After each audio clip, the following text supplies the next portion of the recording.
সুধীবৃন্দ, এক্সেলেন্সিজ, আসসালামু আলাইকুম। আমি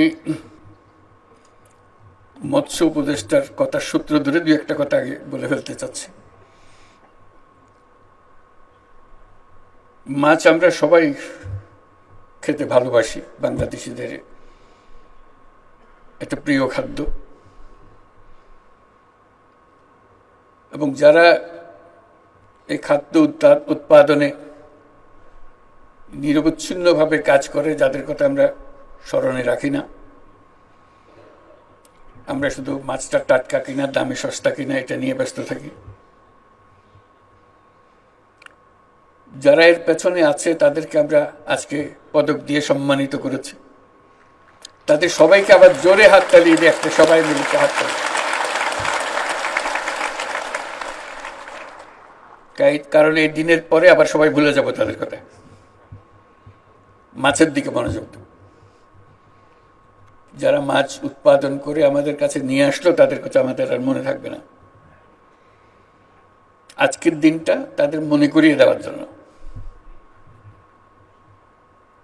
তারা কি প্রতিকূল অবস্থার মধ্যে আমাদের জন্য বাছাই করা মাছগুলো টাটকা অবস্থায় পরিবেশন করার জন্য ব্যস্ত থাকে। একজনের কাহিনী তো শুনলাম, তার নিজের মুখে পদক নেওয়ার আগে সে মাছ বিক্রি করতে এসে গুলির সামনে পড়ে গেল। বেচারা সারা রাত এই মাছের পেছনে ছিল। কোথায় চট্টগ্রাম থেকে সে এখানে এসছে। এটা তো মাত্র একটা উদাহরণ। মাছ আমাদের জন্য প্রকৃতির একটা উপহার। এটা কোনো আমরা কারখানাতে বানাই নাই, এটার জন্য আমরা কোনো শ্রমিক নিয়োগ করি নাই যেটা বানিয়ে নিয়ে আসতে হবে। আল্লাহর দান, আমরা ধরে নিয়ে আসি, খাবার বেলায় উৎসাহ পাই, আরো খেতে চাই।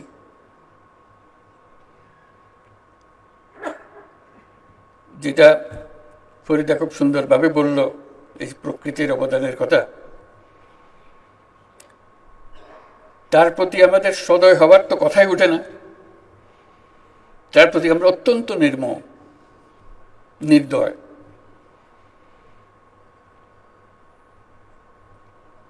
সে আমাদেরকে অন্য সব কথা বাদ দিল, শুধু একটা খাবারের কথা সে আমাদেরকে প্রতিনিয়ত দিয়ে যাচ্ছে। আমরা শুধু ধরে আনছি, পরিবেশন করছি। তার প্রতি সদয় হবার চিন্তা আমাদের মাথায় আসে। আমরা মাছের কথা বলি, আজকে মৎস্য সপ্তাহ উদযাপন করব, অবশ্যই উদযাপন করব। এত বড় একটা আনন্দের দিন, যারা এর পেছনে আছে তাদের প্রতি আমরা কৃতজ্ঞতা প্রকাশ করব। কিন্তু যে প্রকৃতি আমাদের কাছে এটা এনে দিল, তার প্রতি সদয় হবার কথাটা আমাদের কাছে চিন্তা করতে হবে। এটাই আমার কাছে মনে হয় সবচেয়ে গুরুত্বপূর্ণ বিষয়। কারণ আমরা এত নির্দয় হচ্ছি, অন্যান্য জিনিসের সঙ্গে মাছও বোধহয় আমাদের কপাল থেকে ছুটে যাবে। দুনিয়ার বর্জ্য সব আমরা পানির মধ্যে, যা কিছু আছে আমাদের, যা সব কাজ পানির দিকে দিয়ে দিচ্ছি।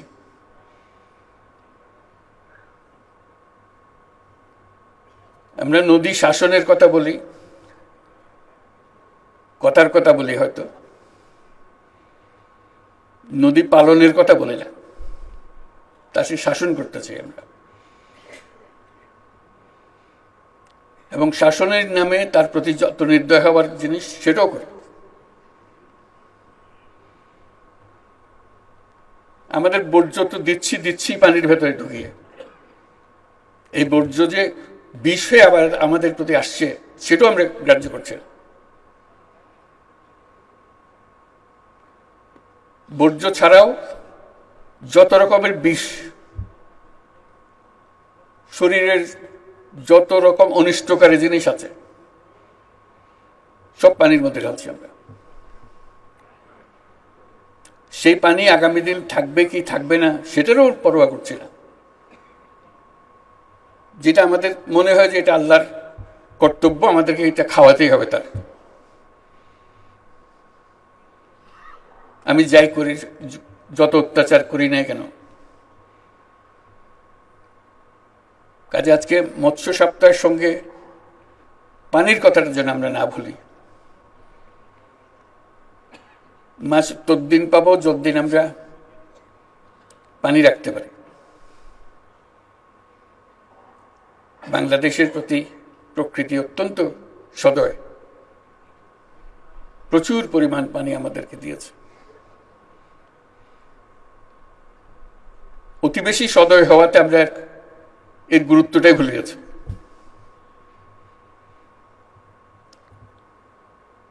আমরা আজকের দিনে প্রকৃতির অবদানটাকে স্মরণ করি এবং তার প্রতি শ্রদ্ধা প্রকাশ করি এবং তার প্রতি বিনয়ী হবার প্রতিজ্ঞা নিই। তা না হলে প্রকৃতি তার যত মহান দায়িত্ব তার আছে সেটাও পালন করতে পারবে না আমাদের অত্যাচারের কারণে। মাছের সম্ভাবনা প্রচুর, এর সঙ্গে দুর্ভাবনাও প্রচুর। আমার কর্তব্য মনে করছি দুর্ভাবনার কথাটা মনে করিয়ে দেওয়ার জন্য, কারণ সবাই আমরা দায়ী, যে যেখানে আছি না কেন। ব্যক্তি হিসেবে, দায়িত্ব হিসেবে যাই পালন করি না কেন, আমরা এটাকে কিভাবে সম্মান জানাবো প্রতিদিনের ব্যাপারে সকালবেলায় উঠে প্রতিজ্ঞা নেওয়া, আজকে আমি প্রকৃতির প্রতি সদয় হব এবং সেটা মনে রাখা সারাদিন। এটা যদি করতে পারি তাহলে আমরা প্রকৃতির দান উপভোগ করতে পারবো, কারণ এর প্রতিদিনই কঠিন হয়ে যাচ্ছে আমাদের জন্য। তার উপর দাবি এত রকম আসছে, সবাই নিজের ব্যক্তিগত স্বার্থে। তাকে নিশ্চিহ্ন করে দিতে আমাদের বিন্দুমাত্র আমাদের দ্বিধা হয় না। সেটা রক্ষা করার জন্য আমাদের সমস্ত আয়োজন করতে হবে, যাতে আমরা প্রকৃতির সঙ্গে সদয়ের চিত্তে বসবাস করতে পারি। আমি লিখিত বক্তব্যে ফিরে আসছি। বাংলাদেশের প্রকৃতি সবুজ শ্যামল, নদী নালা, খালবিল, হাওর বাওড়ে কয়েকশো প্রজাতির মাছের নতুন প্রাণ সঞ্চারিত হয়েছে। ভৌগোলিক অবস্থানগত কারণে বাংলাদেশ পানির দেশ। নদী নালা, খালবিল, হাওর বাওড়, সমুদ্র এসব ব্যাপক মৎস্য সম্পদে অত্যন্ত সমৃদ্ধ। একদিকে বৈচিত্র্যময় অভ্যন্তরীণ জলাশয়ে পরিপূর্ণ এই দেশের মৎস্য সম্পদের উন্নয়ন ও সম্প্রসারণের যেমন ব্যাপক সম্ভাবনা রয়েছে, অন্যদিকে বিশাল বঙ্গোপসাগরের অফুরন্ত মৎস্য সম্পদও আমাদের জন্য পানিভিত্তিক অর্থনীতি বিকাশের সুযোগ করে দিয়েছে। আমাদের দেশের জনগণের প্রাণীজ আমিষের চাহিদা বিরাট অংশ পূরণ হয় মাছ থেকে। একই সাথে 12 লক্ষ নারী সহ কর্মক্ষম জনগোষ্ঠীর একটা বিরাট অংশ প্রত্যক্ষ ও পরোক্ষভাবে এই খাতের সঙ্গে জড়িত। তবে এই খাতের ব্যাপক সম্ভাবনাকে কাজে লাগিয়ে আরও বিপুল সংখ্যক তরুণ সফল উদ্যোক্তা হয়ে উঠতে পারবে বলে আমি আশা করি। আমাদের লক্ষ্য হবে প্রকৃত মৎস্যজীবী ও জেলেদের সামাজিক নিরাপত্তার কর্মসূচির আওতায় আনতে বিশেষভাবে যত্নশীল হওয়া, যাতে করে তারা অর্থনৈতিক বৈষম্যের শিকার না হন। মৎস্য সম্পদ উন্নয়ন ও সংরক্ষণ ও সম্প্রসারণের জন্য মন্ত্রণালয় থেকে যে সকল কার্যক্রম ও উদ্যোগ নেওয়া হয়েছে, আমি সেসব উদ্যোগকে সাধুবাদ জানাই। আমরা মৎস্য মন্ত্রণালয়ের জন্য একটা হাততালি দিই আজকের অনুষ্ঠানে।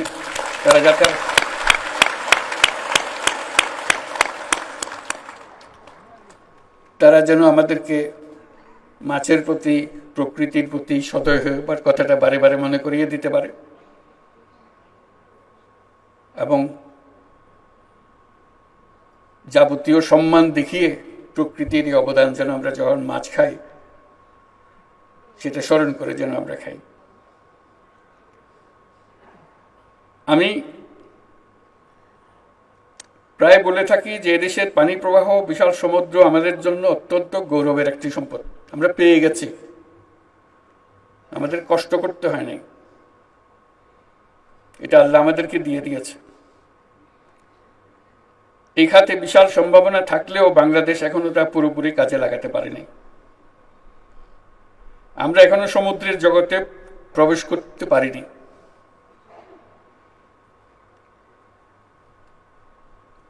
সমুদ্র আমাদের জন্য অপেক্ষা করছে তার উপহার নিয়ে। আমরা সেই উপহারটা তার কাছ থেকে আনতে যেতে পারিনি এখনো।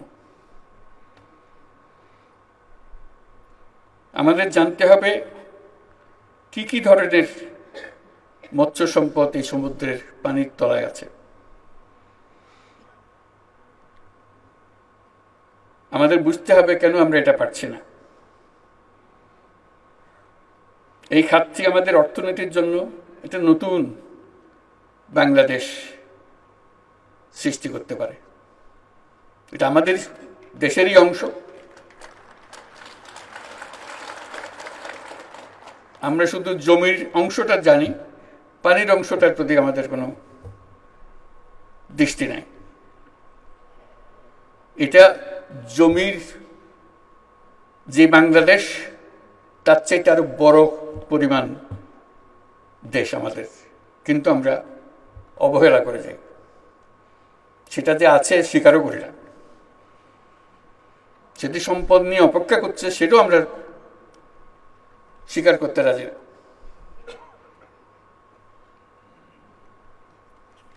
আমাদের বঙ্গোপসাগরে সুষ্ঠু জরিপ পরিচালনা করে গভীর সমুদ্রে মাছ ধরার অঞ্চল চিহ্নিত করতে হবে। এটা শুধু বেশি মাছ ধরার বিষয় নয়, এটা একটা ইন্ডাস্ট্রি গড়ে তোলার বিষয়। এটা শুধু আমরা খাবো তা না, পৃথিবীর অন্যান্য মানুষের দেশ আমাদের এই মাছ খাবে। আমাদের সেই সম্পদ আছে, শুধু হাত বাড়িয়ে নেওয়া। সে হাত বাড়িয়ে নেওয়াটা আমাদের হয়ে ওঠেনি এ পর্যন্ত।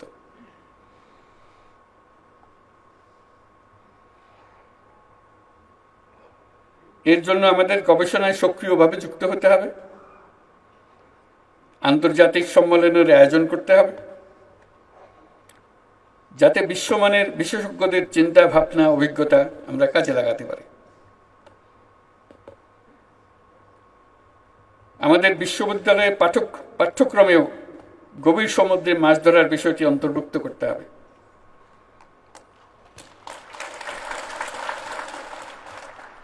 তাহলে আমরা আমাদের ভবিষ্যৎ পূর্ণাঙ্গভাবে রচনা করতে পারব এবং গৌরবের সঙ্গে রচনা করতে পারব।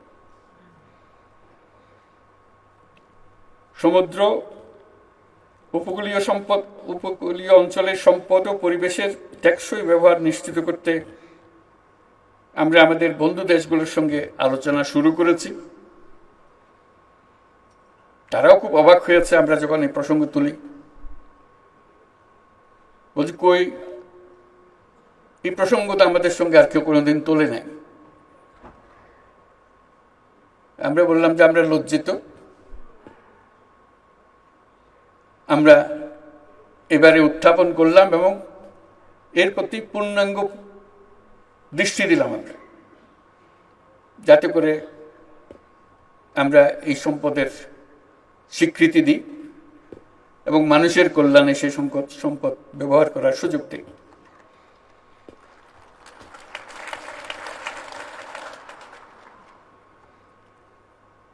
সমুদ্র উপকূলীয় অঞ্চলের সম্পদ ও পরিবেশের টেকসই ব্যবহার নিশ্চিত করতে আমরা আমাদের বন্ধু দেশগুলোর সঙ্গে আলোচনা করছি এবং তারা সাড়া দিচ্ছেন। অবৈধ জাল এবং অন্যান্য সরঞ্জাম ব্যবহার করে নির্বিচারে মৎস্য আহরণ অত্যন্ত উদ্বেগের। যে বললাম আমরা প্রকৃতির দিকে কোনো খেয়াল রাখি না, এটা আরেকটা তার পরিচয়। অবৈধ জাল এবং সরঞ্জাম প্রস্তুত ব্যবহার সহ যে কোনো ধরনের বেআইনি কর্মকাণ্ড কঠোরভাবে প্রতিহত করতে হবে। এটা শুধু কোনো একটা পুলিশ বাহিনী বা কেউ গিয়ে করবে তা না, এটা আমাদের নাগরিক দায়িত্ব হিসেবে আমাদেরকে করতে হবে। সবাই সবারটা, সবার অঞ্চল, সবার এলাকা নিশ্চিত করতে হবে কেউ যেন আমাদের দান যেটা আমরা পেয়েছি প্রকৃতি থেকে সেটাকে আমাদেরকে সেটা থেকে বঞ্চিত না করে আগামী প্রজন্ম যেন এটার থেকে বঞ্চিত না হয়। এখন যেভাবে অগ্রসর হচ্ছি আমাদের মনে হয় আগামী প্রজন্মর ভাগ্য সংকীর্ণ হয়ে যাচ্ছে, অথচ আমাদের দায়িত্ব ছিল সেটাকে আরো প্রসারিত করা। কাজে আমাদের গিয়ার বদলাতে হবে, সংকোচনের গিয়ার থেকে আমাদের সম্প্রসারণের গিয়ারে চলে যেতে হবে। এবং আমরা পারি, না পারার কিচ্ছু নেই এখানে, কারো চাইতে কারো বুদ্ধি কম না। শুধু বিষয়টা নজরে আনতেছি না আমরা, কি কারণে আমরা সমুদ্রের কথা ভুলেই গেছি।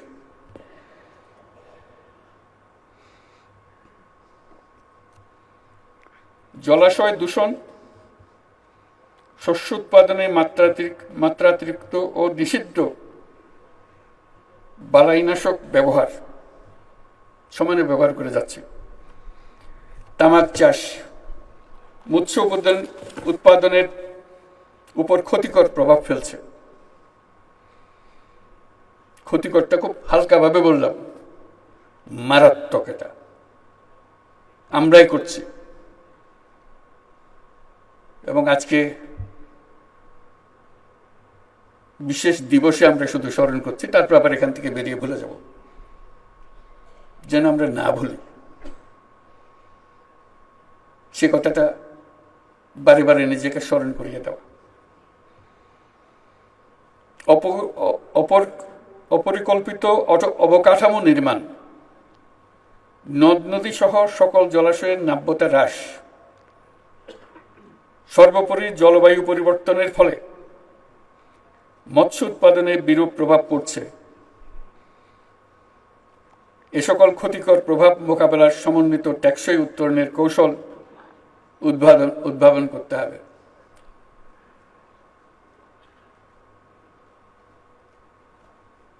আমরা যেন যখন পরিবেশ মন্ত্রণালয়ের কোনো একটা নির্দেশ পাই, সে যে নির্দেশই হোক, মনে হয় যেন তারা মস্করা করতেছে আমাদের সঙ্গে। মানে মনে মনে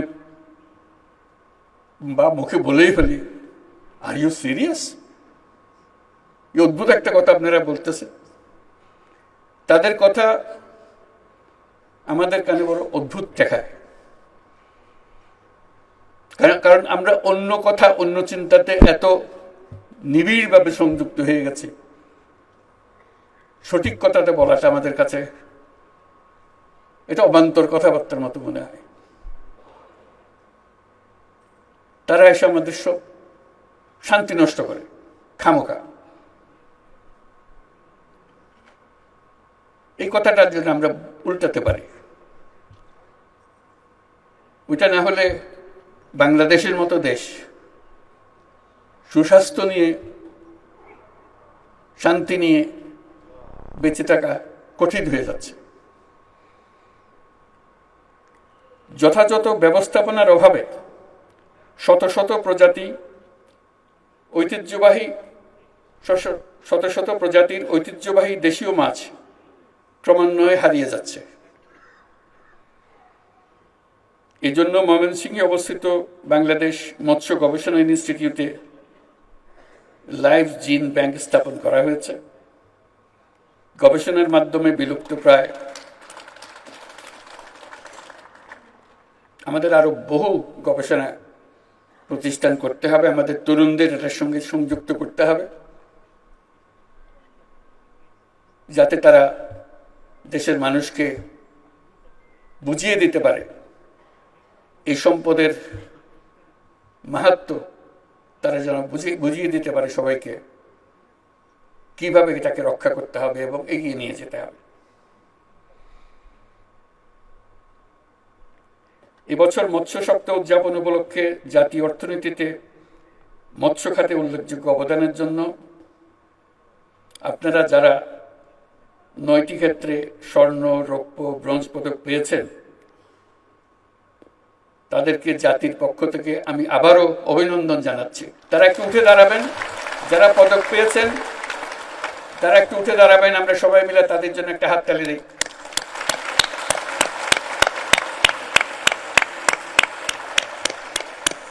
ধন্যবাদ। তাদের কথা মনে রেখে যেন আমরা আগামীতে আমাদের করণীয় সম্বন্ধে নিজের নিজের সিদ্ধান্ত নিতে পারি। অভ্যন্তরীণ চাহিদা পূরণের পাশাপাশি মাছের রপ্তানি বৃদ্ধির জন্য বাজার সম্প্রসারণ, পণ্য বহুমুখীকরণ, ভ্যালু এডিশনের জন্য গবেষণা সহ অন্যান্য কার্যক্রম চালিয়ে যেতে হবে। এ সকল কার্যক্রম বাস্তবায়নে সংশ্লিষ্ট সকল সরকারি দপ্তর, বেসরকারি সংগঠন, রপ্তানি ও আমদানিকারক প্রতিষ্ঠান, উন্নয়ন সহযোগী সংস্থাসমূহকে সম্মিলিতভাবে কাজ করার জন্য আহ্বান জানাচ্ছি। দেশের সবার প্রতি আহ্বান জানাই, আমরা যেন প্রকৃতির এই অবদানকে সম্মান জানাতে শিখি এবং বাংলাদেশকে প্রকৃতির প্রতি সদয় হতে শিখি এবং সকলে ঐক্যবদ্ধভাবে সেটা করি, প্রকৃতির প্রতি সদয় হওয়া। কারণ প্রকৃতি আমাদেরকে এই সুযোগটা দিয়েছে, নাহলে এই বাংলাদেশে 18 কোটি মানুষ খেয়ে পরে শুধু বেঁচে থাকা না, এগিয়ে যাবার কোনো কথাই ছিল না।